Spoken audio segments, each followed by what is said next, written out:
এই মুহূর্তে আমি মারা গেলে তাহির সাহেবের আগমন বলবেন না, লাশটারে ধর, লাশটারে বাড়িতে লইয়া যা, লাশের জন্য পানি গরম কর, লাশের জন্য খাট আন, লাশের জন্য মসজিদ থেকে খাটটা লইয়া, আরে লাশটারে কুসুম গরম জল কর, মায়া কইরা গোসল দেওয়া, কানে দিয়া যেন পানি না ঢুকে। হাজী আব্দুল আজিজ সাহেবের কান দিয়া তুলা ঢুকাইছে, কথা কর না কেন? নাকে দিয়া যেন পানি না ঢুকে, হাজী আব্দুল আজিজ সাহেবের নাক দিয়া পানি তুলা ঢুকাইল। এত মায়া কইরা হাজী আব্দুল আজিজ সাহেবরে শোয়া থেকে উঠাইয়া বসাইয়া পেটের মধ্যে চাপ দিছে, মলমূত্র বাইর করছে, টিস্যু দিয়ে পরিষ্কার করছে।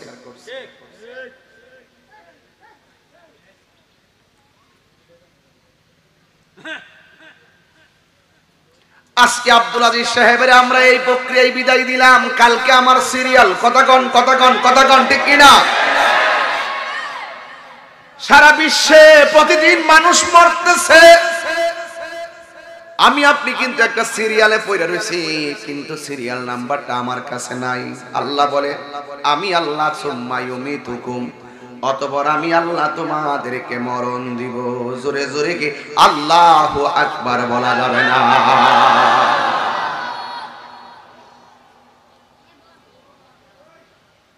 আমার যুবক ভাইয়ারা,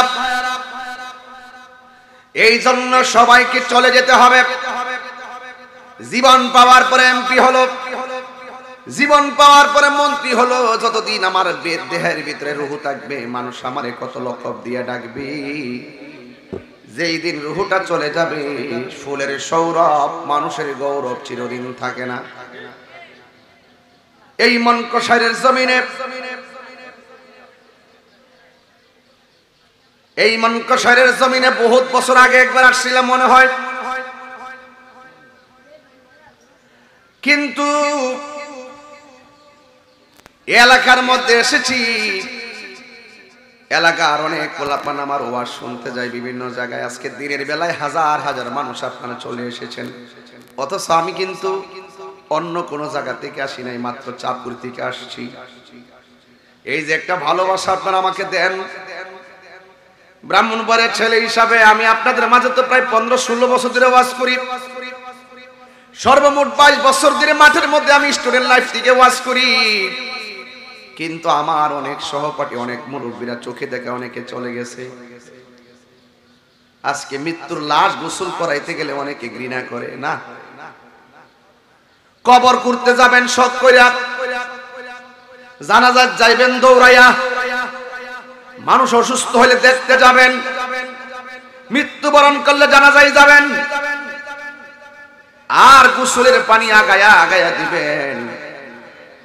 দেখবেন কি সুন্দর করে মায়া, শুধু মায়া, শুধু মায়া, মায়া,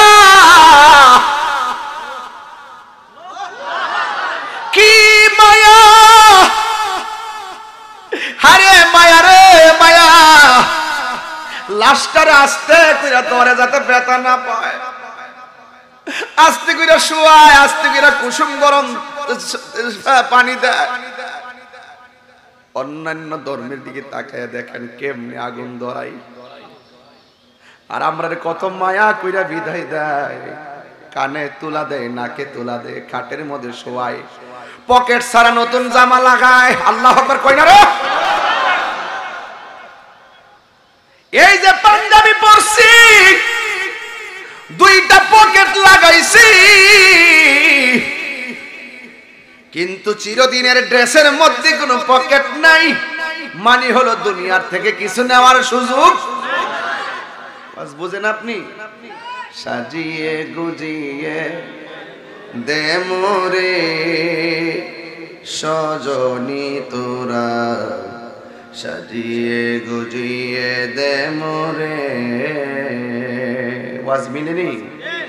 সাজিয়ে গুজিয়ে দে মোরে সজনী তোরা, সাজিয়ে গুজিয়ে দে মোরে।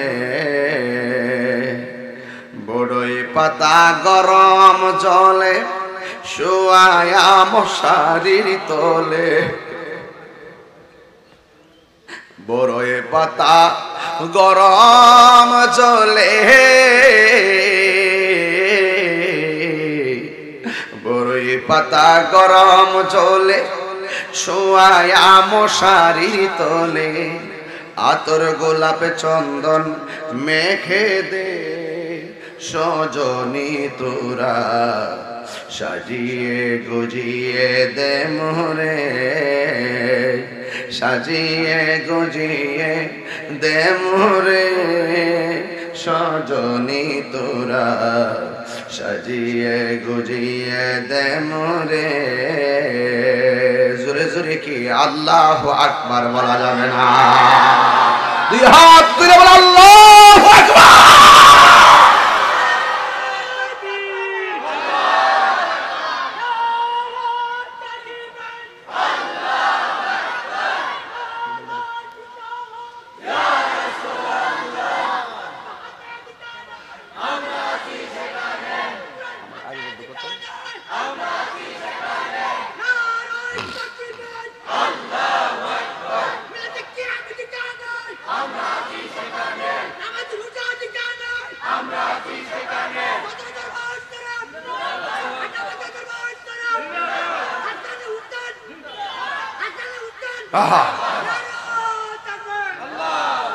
Allahumma salli ala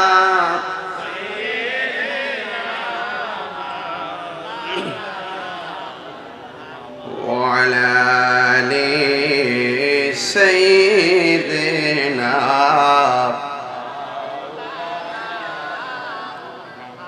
বেলা যখন শেষ হইবে পারের তরি পাবে না, সময় থাকিতে মুর্শিদ ধরে পথ করে না সাধনা। আল্লাহুম্মা এ নবী পাগলা মোহাব্বতে মোহাব্বতে আল্লাহু আকবার।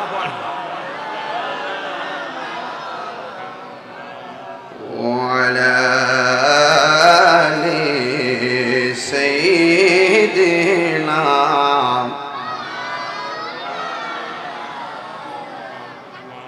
হে আমার যুবক ভাইয়েরা, নিঃশ্বাসের কোনো বিশ্বাস, কথা কন না, নিঃশ্বাসের কোনো বিশ্বাস। আজকে আমি অত্যন্ত বেদনা বিদুর হৃদয় বিদারক মন নিয়ে আপনাদের সামনে হাজির হয়েছি, কারণ গত রাতের বেলা আমার মাহফিল ছিল নারায়ণগঞ্জ মাহফিল থেকে নাইমা একটা মৃত্যুর সংবাদ শুনে কলিজাটা কম্পন দিয়ে উঠেছে। আমার আদরের ছোট ভাই মুফতি মহিউদ্দিন ফয়েজি, সে তো বিয়ে করেছে কেয়ার,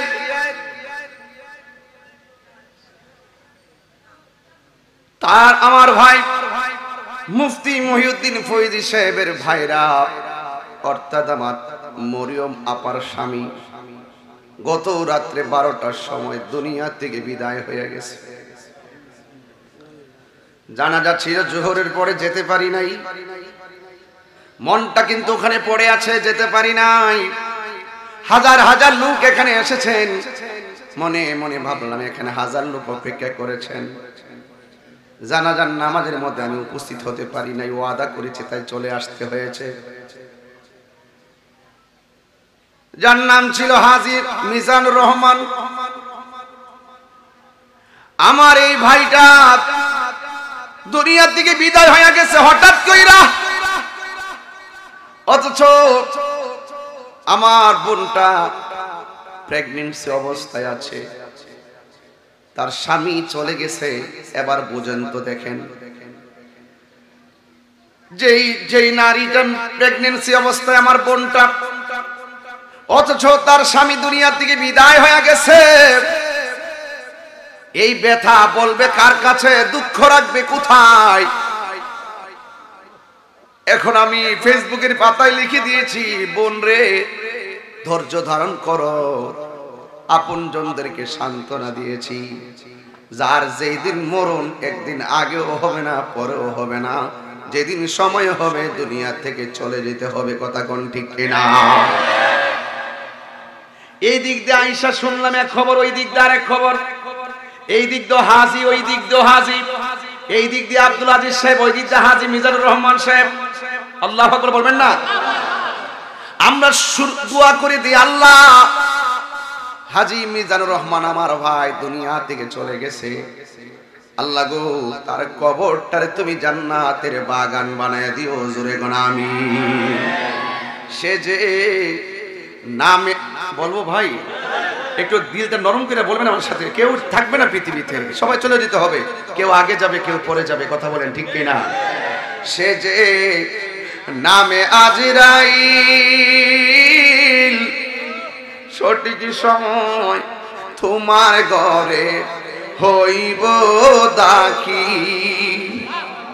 সে যে নামে আজরাইল, সঠিক সময় তোমার ঘরে হইব দাখিল। কত কাকুতি মিনতি করবা তুমি, রেহাই পাবে না। আজরাইলা শিলে কারো কফিয়ত চলবে না রে মানুষ, কফিয়ত চলবে না। তুবা নামক গাছটি আছে, পাতায় পাতায় লেখা আছে মানুষের হায়াত। সেই পাতা জড়িয়া পড়লে মৌতের নিশানা। আজরাইলা শিলে কারো কফিয়ত চলবে না রে মানুষ, কফিয়ত চলবে না। আল্লাহু আকবার। ও বন্ধুরি, ও মন কষারের বাবারা, এই জন্য কে কোন দিন চলে যাব আমরা জানি না। আজকে আমার ভাই হাজী মিজানুর রহমান সাহেব এখন কবরে। এই কবরের খবর আমরা আর নিতে পারবো না। কিয়ামত পর্যন্ত কবরে শুয়ে থাকবো। আল্লাহর ডাক দিয়া কন্যা আল্লাহ, দিলটা নরম করে বলো আল্লাহ। আল্লাহ আমার ভাই হাজী মিজানুর রহমান সাহেবের কবরটাকে আল্লাহ দয়াল নবীর তুফাইলে জান্নাতের বাগান বানায়া দাও। আল্লাহ আপনজনদেরকে, ছেলে মেয়েদেরকে, পরিবার পরিজনদেরকে আপনি ধৈর্য ধারণ করে তৌফিক দিয়া দেন। জবানটা খুলে বলুন আমিন। যুবক ভাইয়ের আমার আল্লাহ বলছেন সুম্মা ইউমিতুকুম, অতঃপর আমি তোমাদেরকে মরণ দিব। ম্যান ইজ মর্টাল, মানুষ মরণশীল। কুল্লু নাফসিন যায়িকাতুল মাউত, সবাইকে মৃত্যুবরণ করতে হবে। মরণ বড় কঠিন। টাকা পয়সা তোমার মৃত্যুকে প্রোটেকশন দিতে পারবে না। তোমার খবর তোমার মৃত্যুকে প্রোটেকশন দিতে পারবে না। তোমার ভাই তোমার মৃত্যুকে প্রোটেকশন দিতে পারবে না। তোমার বোন তোমাকে তোমার মৃত্যুকে প্রোটেকশন দিতে পারবে না। আইসিইউ তোমার মৃত্যুকে প্রোটেকশন দিতে পারবে না। Live it green, green life, green life hospital এবং অ্যাপোলো থেকে শুরু করে কোন হসপিটাল তোমার মৃত্যুকে প্রোটেকশন দিতে পারবে না। জবানটা খুলে বলেন মৃত্যু দেওয়ার মালিক কে? আরো বড় করে বলুন মৃত্যু দেওয়ার মালিক কে? এই জন্য যুবক ভাইয়ের আমার নবীর একজন সাহাবী, যার নাম হলো হযরত ওসমান যুন্নুরাইন রাদিয়াল্লাহু তাআলা আনহু। তিনি মসজিদে গেলে মনটা আনন্দ থাকতো, রাস্তায় গেলে মনটা আনন্দ থাকতো, কিন্তু একটা জায়গায় গেলে চোখের পানি ফেলে ফেলে তিনি কাঁদতেন। এই জায়গাটা হলো কবর। ওসমান যুন্নুরাইন যে নবী আমার নবীর দুইটা মেয়েকে বিয়ে করেছেন, যার ব্যাপারে আমার নবী বলেছেন আমার যদি আরো মেয়ে থাকতো ওই মেয়েটাকে ওসমানের কাছে বিয়ে দিতাম। জান্নাতের 10 জন শুভসংবাদ প্রাপ্ত সাহাবী তার মধ্যে উসমান যুন্নুরাইন একজন, আশারে মুবাশশারা চারজনের মধ্যে একজন। এক যুবক এই খুলাফায়ে রাশিদিন প্রথম 4 খলিফার মধ্যে একজন হলো হযরত উসমান যুন্নুরাইন। সব জায়গায় গেলে আনন্দ থাকতেন, কিন্তু কবরের পারে গেলে শুধু চোখের পানি ফালাইয়া কাঁদতেন। মানুষ ডাক দিয়া বলে, ওসমান, ও ওসমান, আপনি তো জান্নাতের শুভ সংবাদ ওয়ালা, কবরের পারে আসলে কেন আপনি চোখের পানি ফালাইয়া কাঁদেন? ডাক দিয়া বলে, ও পৃথিবীর মানুষ, আমি কবরের পারে আসলে কেন কান্দি জানোনি? আমার নবী বলেছেন কবরটা হলো আখিরাতের প্রথম মঞ্জিল। এই কবর যারা ভালো হবে হাসরের ময়দান পাবে। এই কবরে যে ধরা খেয়ে যাবে গো, হাসরের ময়দানে সে আটকা পড়ে যাবে। কথা বলেন। এই জন্য এই কবরস্থানে আসলে আমি চোখের পানি আর ধরে রাখতে পারি না। আমার নবী বলেন, আমি মেরাজে গিয়েছি, সব আমি দেখেছি, কিন্তু সব চাইতে কঠিন মনে হয়েছে কবরের আযাব। কবরের আযাবের মতন এত কষ্ট আর কোন কিছু আমি দেখি নাই। আল্লাহ রাব্বুল আলামিন বলেন, সুম্মা ইউমিতুকুম, অতঃপর আমি আল্লাহ তোদেরকে মরণ দিব। এই কবরে কতদিন থাকবা? আমার নবী বলেন, বেনামাজি হইয়া ওই কবরে গেলে ওই কবরের ভিতরে 3টা শাস্তি অবধারিত। 1 নম্বর কবরের শাস্তি হলো, কবরের 2 পাশের মাটি তোমারে এমন একটা চাপা মারবো, ডান পাশের হাড্ডিগুলা বাম পাশের হাড্ডির ভিতরে ঢুকাইয়া দিব। আল্লাহু আকবার কয় না রে বাবা? বাম পাশের হাড্ডিগুলো ডান পাশের হাড্ডির ভিতরে ঢুকিয়ে দিবে, একেবারে গুড়া বানায় ফেলাইবে, গুড়া। আমার নবী ডাক দিয়া কয়, এ জগৎ বাসীরারি, ও জগৎবাসীরা, এই কবরে যখন মাটি দিয়া চাপা মারবে, এই মানুষগুলার কান্নার আওয়াজ যদি পৃথিবীর কোন মানুষের কানের মধ্যে লাগতো, ওই মানুষটা কানের পর্দা ফাইটা রক্তক্ষরণ হতে হতে লোকটা মারা যেত। আমার নবী বলে, এই পৃথিবীর গরু ছাগল চতুষ্পদ জন্তু সবাই কবরের কান্নার আওয়াজ শুনে। যারা কবরস্থানে গরু দেয়, দেখবেন গরু মাঝে মাঝে ঘাস খাইতে যাইয়া হঠাৎ করে দাঁড়ায় থাকে, রশি লইয়া দৌড় মারে। কথা কন ঠিক কিনা বলেন? একটু মিলাইয়া দেখবেন, ঘাস খাইতেছে, হঠাৎ করে দাঁড়াইয়া রইছে, দেখবেন কোনো মানুষ নাই, কোনো কিছু নাই, হঠাৎ রশি মাইরা দৌড় মারে। আমার নবী বলে, গাইরা সাকালাইন, 2টা সম্প্রদায় কবরের আযাবের আওয়াজ শুনবে না, কিন্তু গরু শুনবে। আজকে গরু যদি জবান থাকতো, গরুর জবান থাকলে বাড়ির মধ্যে আইসা গৃহস্থ কইতো, তোমার বাপে সুদ খাইয়া যে কবরে গেছে, আমি নিজে শুনাইছি, জুতা দিয়া বাইরাইতেছে। কথা কন ঠিক কিনা? গরুর জবানটা বন্ধ হলে কইতারে না, নাইলে কইলইলে 2 নম্বরে যে করতেছ, একটা তো কইরা কবর গেছে, বাপ ডাইতেছে, তোমারও ধরব, গরুর জবান বন্ধ। এজন্য কয় না, গাইরা সাকালাইন, 2টা সম্প্রদায় কবরের আযাবের আওয়াজ শুনবে না। একটা হলো মানুষ আর একটা হলো জিন। এই 2 জাতি কবরের আযাবের আওয়াজ শুনবে না, দেখবে না। কেন? এই আল্লাহ পাক মানুষ এবং জিন বানাইছে ইবাদতের জন্য। মানুষ এবং জিনের হিসাব হবে, গরু ছাগলের হিসাব হবে না। ওয়ামা তেলাওয়াত করলে কি কষ্ট পান আপনারা? আকাশের তো মনটা ভালো না, এরপর চেষ্টা চালাইতাছি। শুরুতে কি ওয়াজ শুরু করে দিয়েছি আর কি, নাইলে আমি ভূমিকাতে অনেক দিক দিয়ে যাইলাম, কিন্তু শুরুতে ওয়াজ শুরু করছি, কি খারাপ লাগতেছে আমার কাছে? আর তুফান আইলে আইব, বৃষ্টির রহমত। কথা কন ঠিক না বেঠিক? তাহলে আমি যখন তেলাওয়াত করবো আপনারা কি মন খারাপ করে থাকবেন? ওয়ামা খালাকাতুল জিন্না ওয়াল ইনসা ইল্লা লিয়াবুদুন।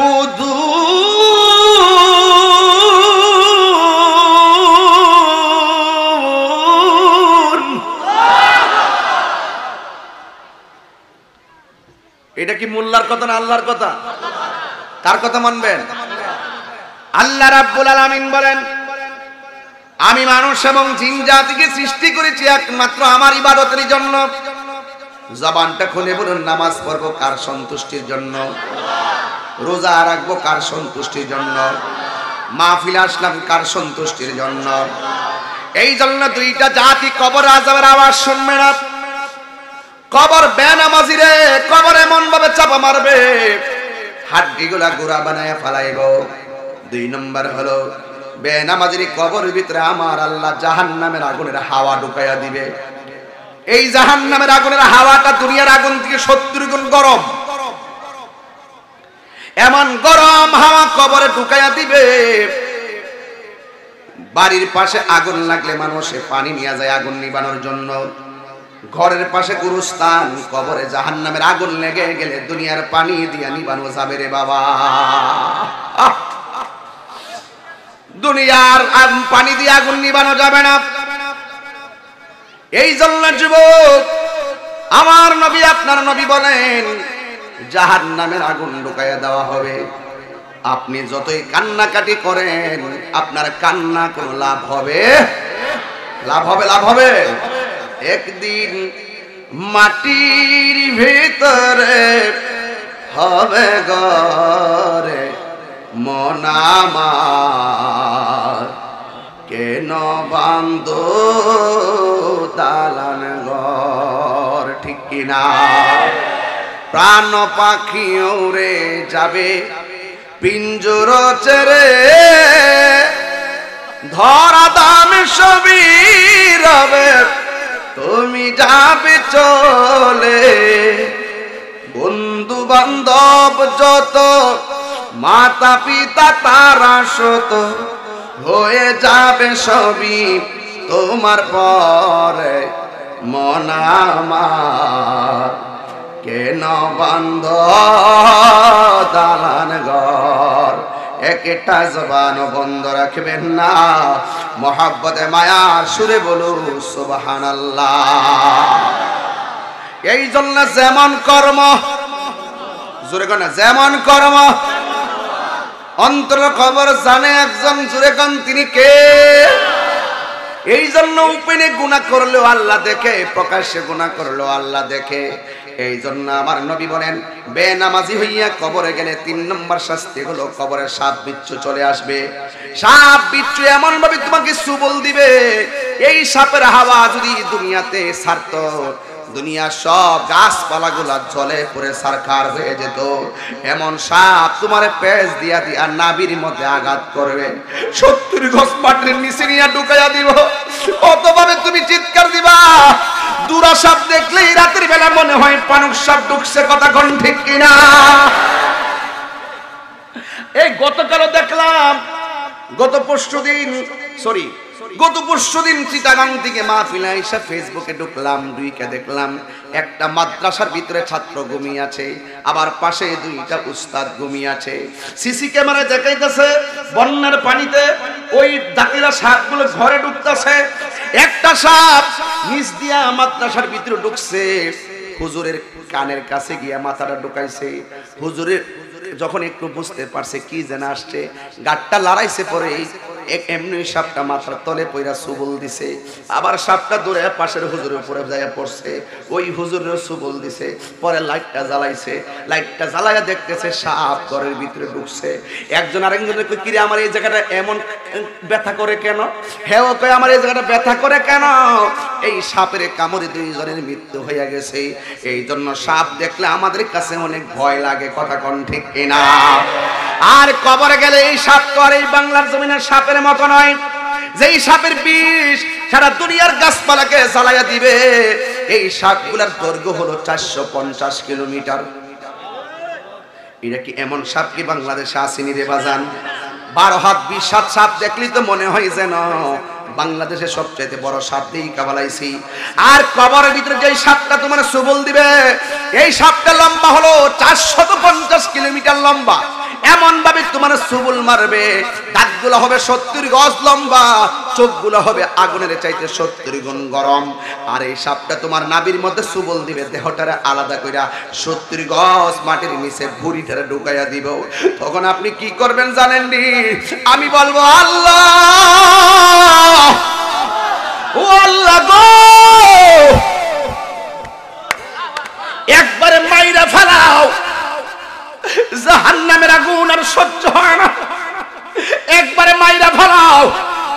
সাপের বিচ্ছুর কামড় আর সহ্য হয় না।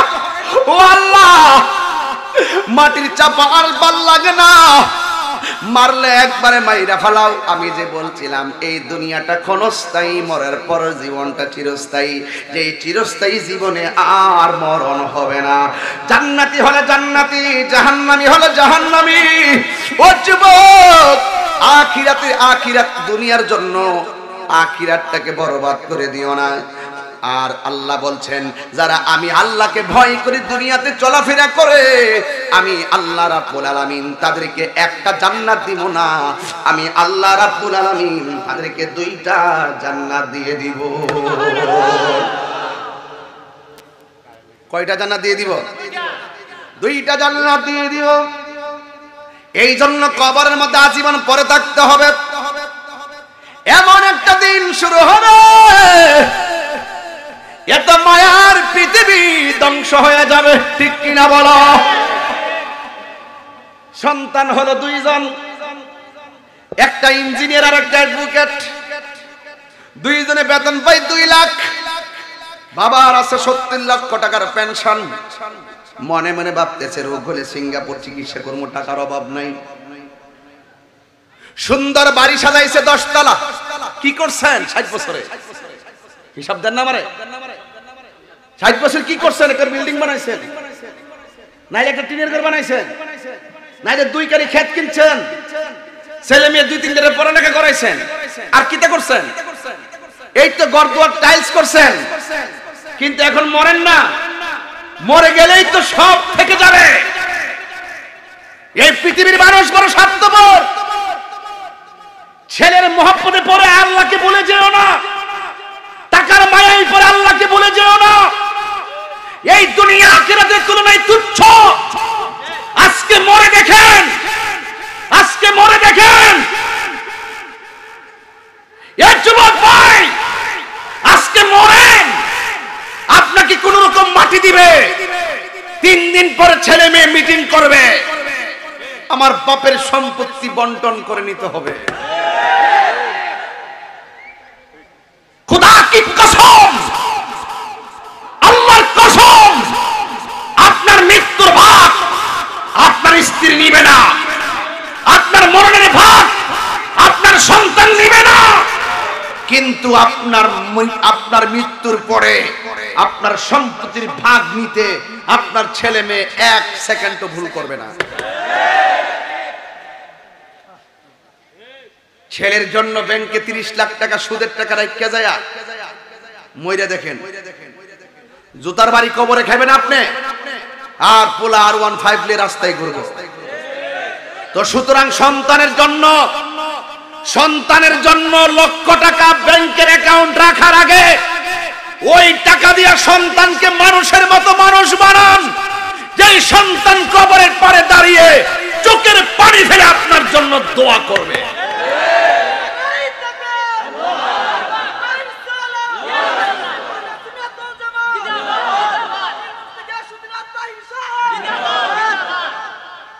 আমার কথা একটু তিতাই লাগবে, একটু তিতা লাগতে পারে। হারামখোর আছে না নাই? করোনা কি এমনি আইছে? করোনা কি এমনি আইছে? আমরা ডাইক্কা আনছি, জহর আল ফাসাদু মিনাল বাররি ওয়াল বাহরি বিমা কাসাবাত আইদিন নাস। আমরা যখন উপেনে যখন অশ্লীলতা ছড়িয়ে দিছি, গজব উপেনে আসতেছে। কথা কোন ঠিক না বেঠি? আগে অনেক গুনাহ গোপনে করত, মানুষে শুনলে সমস্যা। রোগ বিমার আইছে গোপনে আইছে, কোনটা ডায়াবেটিস ইডুই বুঝছে না। আরোহণ ফুলাফানের 13 12 ডায়াবেটিস তো শেষ। আমরা কি অবস্থা আছে? ডায়াবেটিস শেষ। খাও না মিষ্টি, না খাইতাম না, ডায়াবেটিস। আর আগের বেড়াইতে 5 কেজি জিলাপি মেরে দিছে। কথা কোন ফুলাপান্ডি করে? আমার ফুলাপান্ডি আসি না, অনেকটা লাইট লাগাইছে, আমার দিয়া সারছে। অন্তত পক্ষে যেহেতু তিরফাল দিলে তো স্টেজ অন্ধকার হয়, এই জন্য কয়েকটা টিউবলাইট দিলে এই ফকফকা থাকতো স্টেজটা। যাক বগুল হইছে। আরে ভুল কই লাভ নেই, ভুল কি আবার এটা বোঝে না, বগুলই বলা। পৃথিবীতে ঘুরতেছে, কথা কোন ঠিক না বেঠে? তা আপনার আমি যে একটু সুদ করে একটু টাচ দিছি, আমরা মনে একটু ভেজা হয়েছেন আর কি, এটা আমি বুঝতেছি আর কি। কারণ হ্যাঁ ওই যে মাল কামাইছে খাওয়ার আছে না, হ্যাঁ যাবার সময় যাবার দৈরালা সুদ কি চল কিটা ভাইও ভাইও আজ আজ কয়বার লেগে আইছি বাবা তাহিরি যেই বেড়া ও অনেকে কয় হুজুর বিবাড়িয়া মানে শুদ্ধ ভাষা কর, আবার আমার সামনে কয় ব্রাহ্মণ বাড়িয়া, আর আমি কই বোয়ানবারের ফোলা। বোয়ানবারের ফোলা মেজাজ গরম দিল নরম, সুদ করে বহুমো আবার ফাও এরকম যে বাবা আল্লাহর রাস্তা খাইয়ে নিলে গরম নরম। তো এই জন্য বাজানো দুনিয়াতে আইসেন আর কি আইবেন, খান সুদ ইচ্ছা মতে হমান করে আল্লাহ। জুতার বাড়ি আসিনি আমার ফুলা বান্ডি করে, জুতার বাড়ি আসিনি, তাহলে এখন কি হারাম খাইবেন? হারাম খাইবেন। এই মায়ার সংসারের বিল্ডিং কবরে যাবে, কবরে যাবে দুইটা জিনিস, একটা ঈমান আর একটা আমল। মনে থাকবো? এই যুবক মনে থাকবো? আজকে থেকে ওয়াদা করো, আজকে থেকে ওয়াদা। হাত তুলেন না কেন? শর্মায়েন না, শর্মায়েন না। যা খাওয়ান খাইলেছেন। গত পরশু দিনের আগে দিন চেয়ারম্যান মনির ভাই গেছিলাম নিকলি, না বললো নানুশ্রী, যাই কইলাম কেডা কেডা মনে করেন যে আজকে পর্যন্ত গাঞ্জা বাবা খাইলেছেন, হাত তুলেন। কেউ আর হাত তুলে না, একটা তুলছে হুজুর আমি আজকে খাই আইছি। তো এরা ডাইকা আনলাম, তুই লে বেড়া শ্রেষ্ঠ সন্তান, তুই মানুষের সামনে ভুলটা স্বীকার করছো, সামনে আ হইলে বেড়া। পরে আমি গেলাম যে তুই বাবা গেছে, তো না হুজুর বাবা গেছে, আমি গাঞ্জা গেছিলাম। তখন তুই আজকে তওবা কর, আর কি খাইবি? হুজুর আর খাইতাম না। নে 100 টাকা দর, 100 টাকা দিয়ে কইছি তুই একটা মিসওয়াক কিনবে, কিনছে 100। এরপরে আবার দিছি 200 টাকা না, আমি 200 টাকা দিয়া একটা মাথার টুপি কিনবি, মারহাবা কর। আবার দিছি 300 কত না না, আবার দিছে 100 দিয়া টুপি, 100 দিয়া মিসওয়াক, আবার দিছে 300। এই 300 টাকা দিয়ে একটা নামাজের মুসল্লা কিনবি, মোট কত 500। পরে হ্যাঁ কইছে ঠিক আছে হুজুর। পরে হাজার লোকের সামনে স্বীকার করছে হুজুর আমি গাঞ্জা খাইতাম, আর খাইতাম না। বাইরে খাইলে তো ভালোই লাগে, এটা ভাব তো লাগে ওই, কিন্তু লাইফ কি আর আছে? লাইফ কি আর আছে? মাশাআল্লাহ, খাইলে তো কোনো অসুবিধা নাই। দেখবেন তো আপনি খাইলে আপনার ভবিষ্যৎ শেষ, আপনার মা বাবার স্বপ্ন শেষ, সামাজিক মূল্য শেষ, ঈমান শেষ, আমল শেষ, ভবিষ্যৎ শেষ। লাস্টে আপনি কিটা পাগল, লাস্টে কি আপনি পাগল। এরপরে লাস্টে রাস্তা দিয়ে হাঁটে, হাইটা কুত্তার মতন যায় মৃত্যু হয়, কথা কোন ঠিক না বেঠি? আপনারা কি হারাম খাইবেন? আজকে থেকে ওয়াদা হারাম খাইবেন। এই মায়ার পৃথিবীটা আল্লাহ সাজাইছে। পৃথিবীতে দুইটা কিয়ামত, একটা হলো মৃত্যুর সময়, আর একটা হলো যেই দিন সব কি হয়ে যাবে। কুল্লু মান আলাইহা ফান।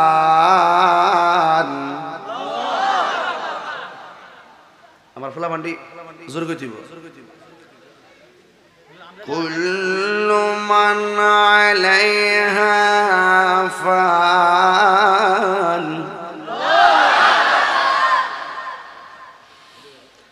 ويبقى وجه ربك ذو الجلال والإكرام। এই মায়ার পৃথিবী সব কি হয়ে যাবে? ফুটকাটটা দিবে কে? ফুটকাটটা দিবে কে? ইসরাফিল। আল্লাহর হুকুমে দিবে, আল্লাহর হুকুমে সব ধ্বংস হয়ে যাবে। রাসূল বলেন এই কবর থেকে মানুষ উলঙ্গ অবস্থায় উঠবে। কেমনে উঠবে? আয়েশা সিদ্দিকা রাদিয়াল্লাহু তাআলা আনহা তিনি বলেন, ইয়া রাসূলুল্লাহ, উলঙ্গ অবস্থায় উঠলে তো একজন আরেকজনের দিককে ফেলাইবো। রাসূল বলেন, আয়েশা রে, এটা এমন মাঠ হইব, কবর থেকে ওঠার সময় গাটটা বিহা করে তুলবো। 8 বিঘা উপরে সূর্যটা থাকবো সুরমার কাঠির মতন। আবার এরফাল চাইতো 1 সেকেন্ডও সুযোগ পাবে না তাকানোর।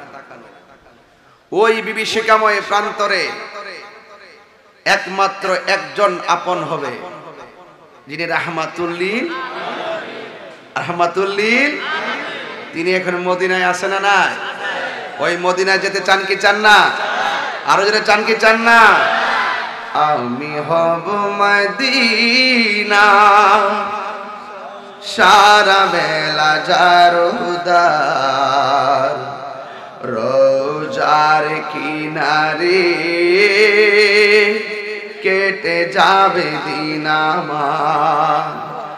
আমি হব মদিনা সারা বেলা জারুদার, রোজার কিনারে কেটে যাবে দিন আমার।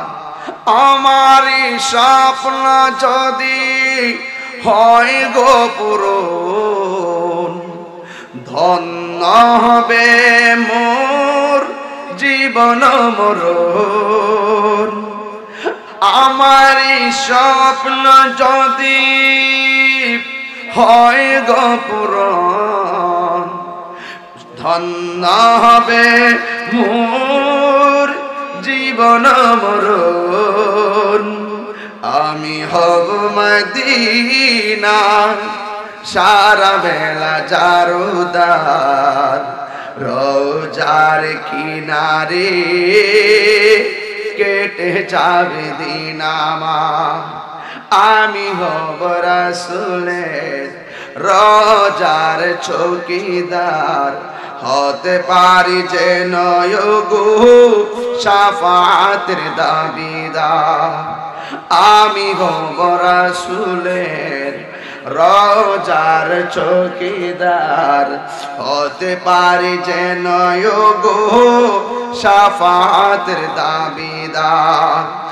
আমারই স্বপ্ন যদি হয় গো পূরণ, ধন্য হবে মোর জীবন মরণ।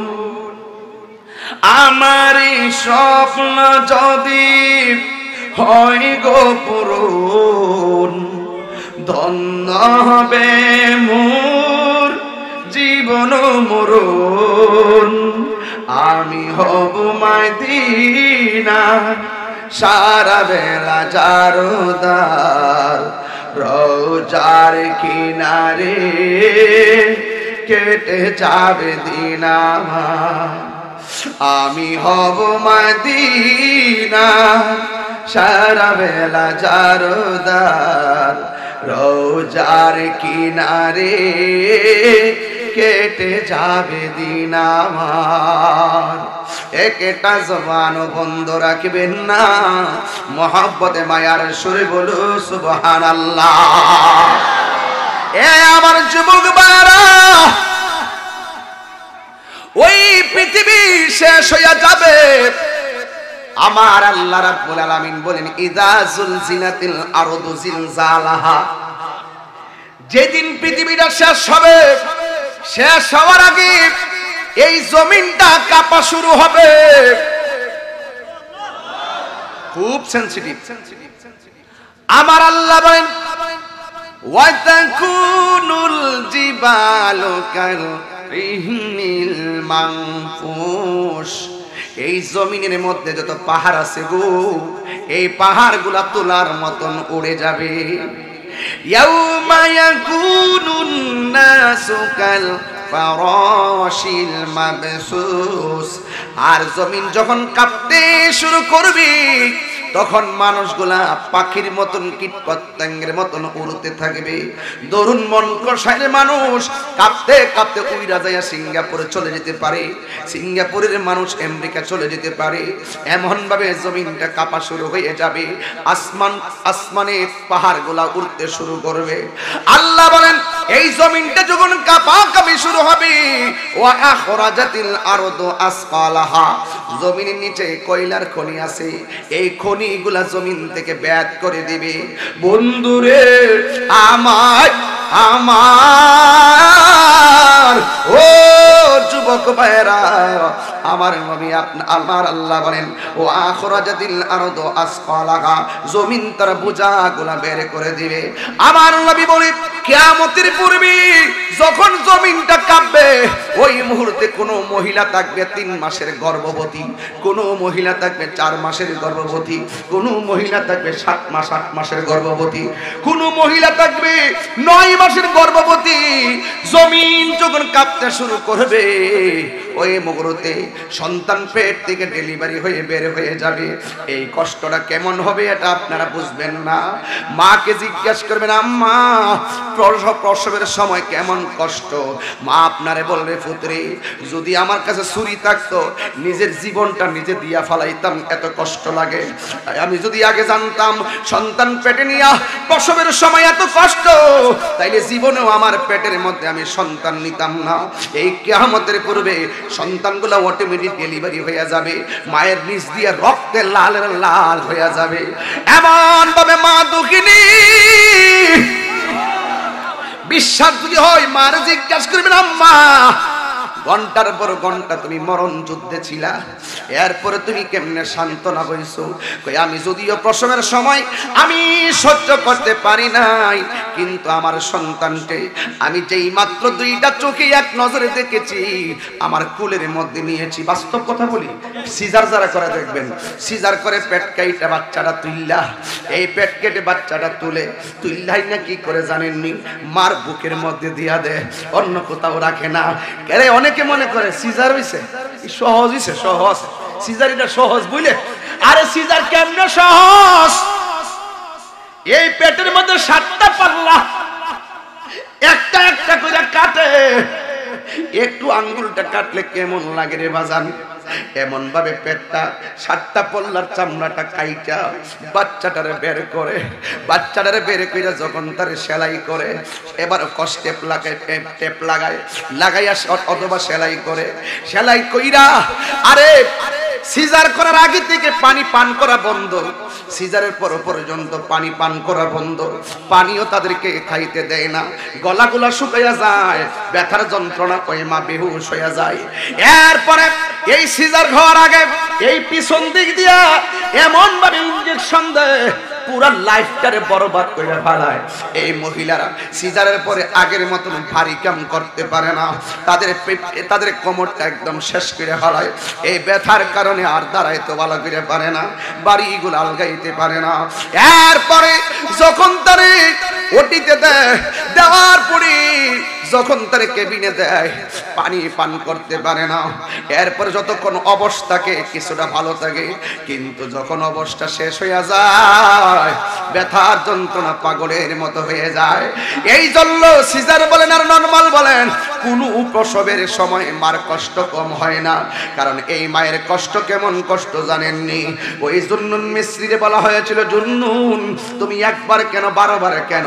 তোমার মারে যদি অসংখ্যবার কান্দে লইয়া খানায় কাবায় তাওয়াফ করো, প্রথমবার প্রসবের সময় তোমার মায়ের পেটে থাকা অবস্থায় মাঝে মাঝে যে মার কলিজায় লাথি মারছো, ওই একটা লাথির বেতার ঋণ শোধ হবে না। দুধের দাম তো পরের কথা, কলিজার একটা লাথির ঋণ শোধ হবে না।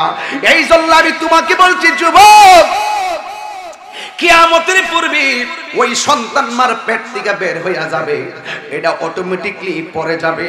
এই জন্য যুবক মা বাবার মনে কখনো কষ্ট দেওয়া যাবে না। আজকে হাজী আব্দুল আজিজ সাহেব নাই, হাজী মিজানুর রহমান আমার ভাই দুনিয়াতে নাই, এই চেয়ারম্যান সাহেবের চাচা, তাই জানাজা থেকে আসছেন।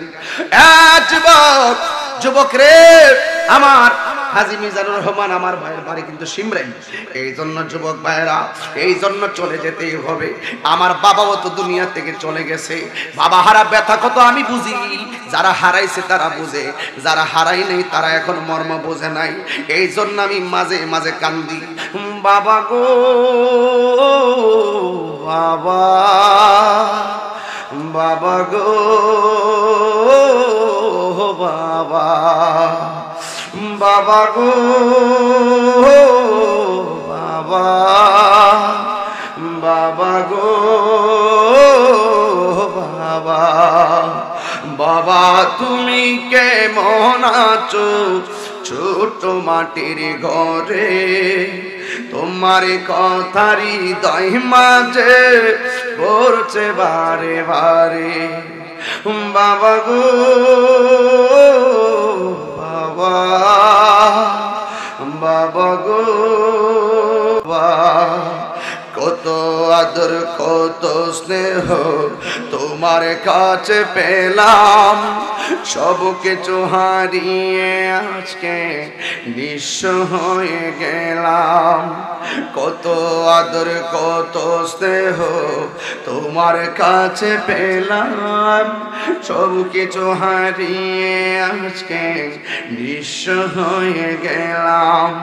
ভালোবাসি তোমায় বাবা, বুকটা যে যাইছি রে, ভালোবাসি তোমায় বাবা, বুকটা যে যাইছি রে, তোমার কথা হৃদয়ে মাঝে পড়ছে বারে বারে, বাবা গো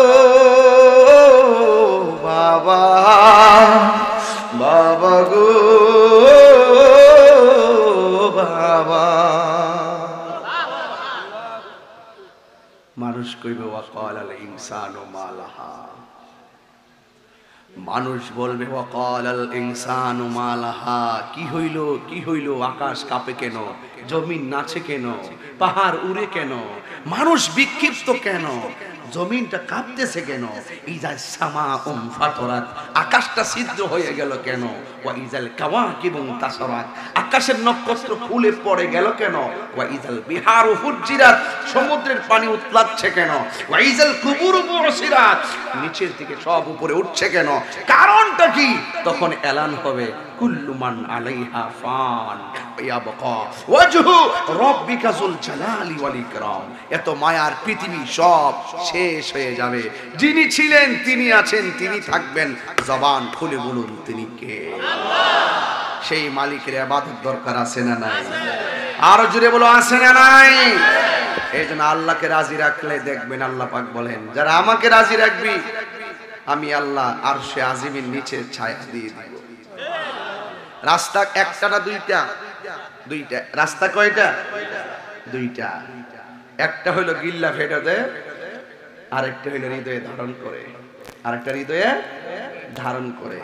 বাবা ট্যাবলেট ভিতরে দেয় আর নিজের বাপেরে ধারণ করে। এখন ধারণ করবেন, বাপের মহব্বত ধারণ করবেন। এই পৃথিবীর সব স্বার্থপর, নিঃস্বার্থে দোয়া করে একমাত্র বাপ মা। কথা কোন ঠিক না? ঠিক। আজকে দেখা গেল বাপ মা হয়ে গেছে পর, বাহিরে কথা তার বড় ভাল লাগে। এই বিড়ির খাওয়ান, হে বিড়ির খাওয়ান, এই বেটার খাওয়ান, হে বেটার খাওয়ান, অভাব নাই। মা রান্না নুন কম হইছে, মইরে গেলে বুঝবে কত মজা আছি। মাঝে মাঝে ওয়াজে কই, আম্মা যখন পাড়ার মধ্যে হিদুল হুটকি দিয়া লাল মুষ্টা, হালকা ওই হাফি মুষ্টা আর কি, লালটা না, হাফটা মুষ্টা আর ফিয়াইশটি যখন আস্তা বেশি ঘুরা করে না, মানে একটু আস্তে আস্তে রাইকা এ হিদুল হুটকিটা দিয়া আস্তে আস্তে রাইকা যখন আম্মা যখন দিছিন, ওই যে হুটকির বর্তাটা যখন বানাই দিছিন আর কি, ফাড়ার মধ্যে ফাড়া আছে না, অন ফাড়া আছে, অন ফাড়া নাই, কইরা ওর কই গুরু মশলা নিয়ে এসো, গুরু মশলা নিয়ে এসো। আর আগে যখন রে বাবা ওই ফাঁড়াটার মধ্যে হুটকির বোতলটা কইরা, এরপর আম্মা কিতা করছে, আবার ফাঁড়াটার মধ্যে ভাত ফালাইছে, ভাত ফালাইয়া মর দিছে, লাল বাসপাতি উটকিটা দিয়া লাল মুষ্টা দিয়া যখন আস্তে আস্তে পেস্টি রাইকা যখন বোতলটা কইরা, পরে যখন মনে ভাতটা ফালাইয়া যখন মুডা জড়া বানায় দিছে, ওই দেখে লুল পড়তেছে, ওই দিন কিরে ফুলা মনে হয়েছিল মার খাওয়ানোর কথা? সবার খাওয়ানোর মধ্যে বাবা স্বার্থ আছে। মার শুটকির ভর্তা খাওয়ানো হইলো কোনো স্বার্থ? বললে কাম হইতো না। মার কদম যাইয়া পরও কাম হইব, কথা কন ঠিক না বেটি? আগে দেখছি মনি ভাই ওই যে বড়ি গেছে, বড়িডি যে ধরত ফাঁকনা বড়িডি ফাইডা গাইলের মধ্যে ফালায়া একবার জোরে জোরে না আস্তে আস্তে আস্তে আস্তে সাইডটা ধরতো এমনি তৈয়া হজের পাতা দিয়া, মানে দৈন্য পাতা আর কি, একটু শুদ্ধ করে কুতাছি আর কি, হজের পাতা দিয়া সুন্দর করে যে কাঁচা মস্ত দিয়া মোটামুটি কি হ্যাঁ হুকনা মস্ত হইলো আস্তে আস্তে ভাঙ্গা ভাঙ্গা খেলে আর কি, সাবাইয়া খেলে আর কি এমনি দিয়া দেও কাঁচা মস্ত দে, এবার হুকনা মস্ত দে যার জিব্বার যেমন লাগে আর কি। হ্যাঁ লবণ দিলেন লবণাক্ত লাগে, মরিচ দিলেন জাল লাগে, তেঁতুল দিলেন টক লাগে, জিব্বা ফাঁসটা না একটা। আল্লাহর চিনতে গেলে কি তা লন্ডন যাওয়ার লাগবো? এই জিব্বাটা দিয়া কত স্বাদ, একটা জিব্বা দিয়া বাপরে বাবা কি তারিখ। ও মালিক তুমি কি মালিক? ও মালিক কুল ইন্না সলাতি ওয়া নুসুকি ওয়া মাহইয়ায়া ওয়া মামাতি লিল্লাহি রাব্বিল আলামিন। আমার জীবন, আমার মরণ, আমার নামাজ, আমার কুরবানি সব একজনের জন্য জবান খুললা কোন তিনি কে? আল্লাহ।